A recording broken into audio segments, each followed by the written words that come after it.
నమస్తే, welcome to Pallavi TV. నేను గౌతమి. ఈ రోజు వచ్చేసి మనం యశోద హాస్పిటల్లో జనరల్ ఫిజిషియన్ కమలేష్ గారితో ఉన్నాం. సార్ని అడిగి తన జర్నీ ఎలా ఉంది, ఏదైతే మనకి సీజనల్ మారినప్పుడల్లా ఏదైతే డిసీజెస్ వస్తాయో ఆ డిసీజ్ గురించి ఎలాంటి కేర్ తీసుకోవాలో సార్ మాటల్లో విన్నాం. సార్ నమస్తే. Good morning. నమస్తే. ఎలా ఉన్నారు సార్? Fine fine. మీరు బాగుంటే ఆల్మోస్ట్ అందరూ బాగుంటారు. కనిపించిన దేవుడిని ఎంత నమ్ముతారో కనిపించే దేవుడి రూపంలో మీ డాక్టర్స్ ఉంటారు.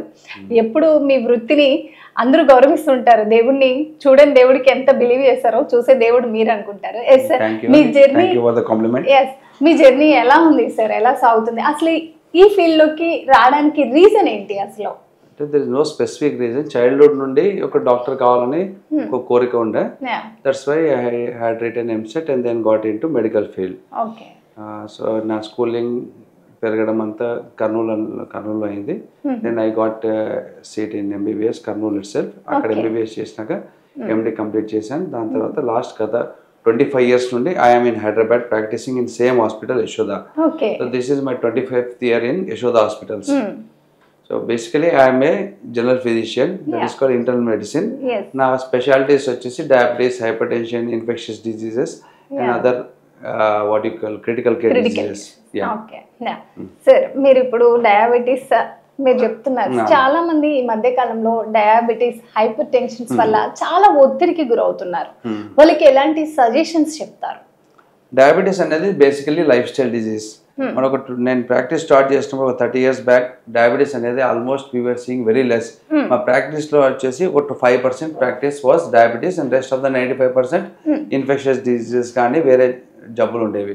కానీ రాని ఇప్పుడు లాస్ట్ 25-30 years మేము చూస్తుంది ఏమంటే ఆల్మోస్ట్ 50% ప్రాక్టీస్ వచ్చేసి డయాబెటీస్ అయిపోయింది.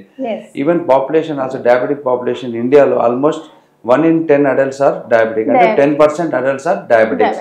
ఎందుకంటే it's a lifestyle change. Earlier people were used to hard work, the food was home food, అవన్నీ ఉండేది, పెస్టిసైడ్ యూస్ వాజ్ లెస్, అవన్నీ ఉండేది కాబట్టి డయాబెటీస్ వాజ్ లెస్. బట్ రాని ఇప్పుడు ఇవన్నీ ఎక్కువ అయిపోయినాయి, సెడెంటరీ లైఫ్ స్టైల్ అయిపోయినాయి, కార్స్, వెహికల్స్, నడవడం కానీ అవన్నీ, elevators have come in to the building. So life style, physical activity అన్ని చేంజ్ అయినాయి. అందువల్ల డయాబెటీస్ డెఫినెట్లీ ఇన్సిడెన్స్ 10 times పెరిగింది ఓవర్ ద లాస్ట్ 25 years.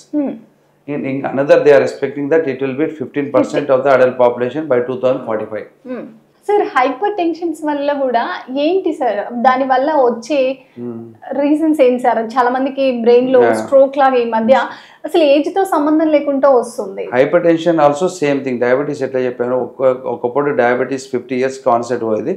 ఇప్పుడు మనం 30 years ఏజ్ గ్రూప్ లో we are seeing most of the people newly diabetes are 30 years age group. Same thing hypertension కానీ ఒకప్పుడు 50-60s లో వచ్చేది. We are noticing this especially in third decade of life itself, like 25-30 years, especially software engineers. The main reason behind it is again coming back to lifestyle. Lot of salt in diet, processed foods, and then waking up in the night duties. Especially I am seeing almost half of the people who are working in the night have got high BP. That is because our blood pressure is managed by hormonal systems and that depends on the diurnal variation. Suppose మనం day time పనుకోకుండా రాత్రి day time పనుకొని రాత్రి పని చేస్తే definitely hormonal system disturb అయ్యి మనకు definitely cortisol levels ఇవన్నీ పెరిగి హైపర్ టెన్షన్ వచ్చే అవకాశం ఎక్కువ ఉంటుంది. సో అందువల్ల we are seeing more and more young adults in having diabetes and hypertension at this young age group. నా దీనివల్ల చెప్తున్న ఒత్తిడి వచ్చేసి రక్త నరాలు పగిలిపోవడం కానీ, బ్రెయిన్ స్ట్రోక్ రావడం అది కానీ కామన్ అవుతుంది. ఏమవుతుందంటే people are neglecting they in spite of having that they are not ready to accept that they are having hypertension and diabetes. మా దగ్గర పేషెంట్స్ వస్తారు, when we detect that BP is 140/90 just borderline, that is a time when మనం దాన్ని ఇమీడియట్గా detect చేసుకొని దాన్ని correct చేసుకొని lifestyle measures కానీ మెడికేషన్స్ కానీ చేసుకోవాలి. కానీ నెగ్లెక్ట్ చేస్తారు. నెగ్లెక్ట్ చేసి ఆ 140/90 అనేది 170-190 వచ్చినప్పుడు suddenly they come with an hyper tension emergency or any other brain stroke, heart stroke లాంటివి వస్తున్నాయి.